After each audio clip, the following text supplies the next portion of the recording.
નમસ્કાર, વાકશક્તિ ન્યૂઝમાં આપનું સ્વાગત છે। જાલોદના બાબુરા માર્ગ પર માત્ર 4 મહિના પહેલા બનેલું નાળું બેસી ગયું। આપ નેતાએ લગાવ્યા ભ્રષ્ટાચારના ગંભીર આક્ષેપ। જાલોદ નગરપાલિકા હદ વિસ્તારમાં આવેલા બાબુરા માર્ગ પર માત્ર 4 મહિના પૂર્વે નિર્માણ પામેલું નાળું બિસ્માર હાલતમાં ફેરવાતા ભ્રષ્ટાચારના ગંભીર આક્ષેપો ઉઠ્યા છે। આમ આદમી પાર્ટીના પ્રભારી અને વિરોધ પક્ષના નેતા અનિલભાઈ ગરાસિયાએ આ મુદ્દે સત્તાધારી પક્ષ પર વિકાસના નામે પ્રજાના લાખો રૂપિયાનો વેડફાટ કરવાનો સીધો આરોપ લગાવીને સ્થાનિક વહીવટીતંત્રની કામગીરીને કઠેડામાં ઊભી કરી છે। પ્રાપ્ત વિગત અનુસાર બાબુરા રોડ પર નિર્માણ પામેલા પુલની કામગીરીમાં અત્યંત હલકી ગુણવત્તાવાળી સામગ્રીનો ઉપયોગ કરાયો હોવાથી આ માળખું ટૂંકા ગાળામાં જ જમીનમાં બેસી ગયું છે અને હાલ તૂટવાની અણી પર છે। આ વ્યસ્ત માર્ગ પરથી દરરોજ મોટી સંખ્યામાં નાગરિકોની અવરજવર રહે છે તેમજ ભારે વાહનો પણ પસાર થાય છે। માત્ર પુલ જ નહીં પરંતુ સમગ્ર રસ્તાની સ્થિતિ પણ અત્યંત દયનીય અને કકડદ જોવાથી રાહદારીઓ તથા વાહન ચાલકોના જીવ પર સતત જોખમ તોળાઈ રહ્યું છે। આ ગંભીર પરિસ્થિતિને ધ્યાનમાં રાખીને વિપક્ષ નેતા અનિલભાઈ ગરાસિયાએ જવાબદાર અધિકારીઓને સત્વરે જાગૃત થઈ તાત્કાલિક ધોરણે નાળાનું સમારકામ હાથ ધરવા અને નવા રસ્તાને મંજૂરી આપવા સઘન રજૂઆત કરી છે।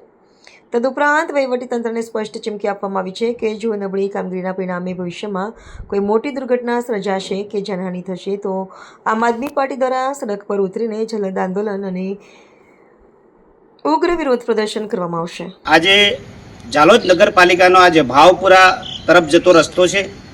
આ રસ્તાઓ પર તમે પસાર થાઓ તો રસ્તાની અંદર એટલા બધા ખાડા પડી ગયા છે કે કોઈ વ્યક્તિને જવાને આવવા માટેની એટલી મોટી તકલીફ પડી રહી છે। ત્યારે તંત્ર આંખ આડે કાન ધરીને બેઠું છે। સાથે બીજી પણ વાત કરું, ભ્રષ્ટ ભાજપની સરકાર મોટા તાયફાઓ કરે છે, મોટા વિકાસની વાત કરે છે અને આજે એમની પોલપટ્ટી બતાવવા જઈ રહ્યો છું ત્યારે આ નાળાનું કામ માત્ર 4 મહિના પહેલાં જ પૂર્ણ કરવામાં આવ્યું હતું।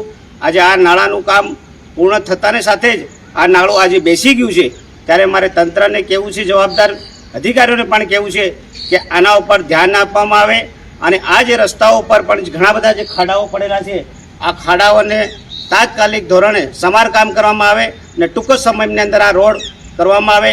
ભવિષ્યની અંદર કોઈ મોટી જાનહાનિ નહીં થાય એના માટે આપ સૌને જાણ કરી રહ્યો છું અને ભવિષ્યની અંદર કદાચ કોઈકને જાણ આ જે થશે, કોઈ તકલીફ થશે ત્યારે જવાબદાર અધિકારીઓ કે તંત્રને પાકા પાયે રજૂઆત કરીશ અને જો આ રજૂઆત તમારે સાંભળવી પડશે જેની તમને હું આ જાણ કરી રહ્યો છું।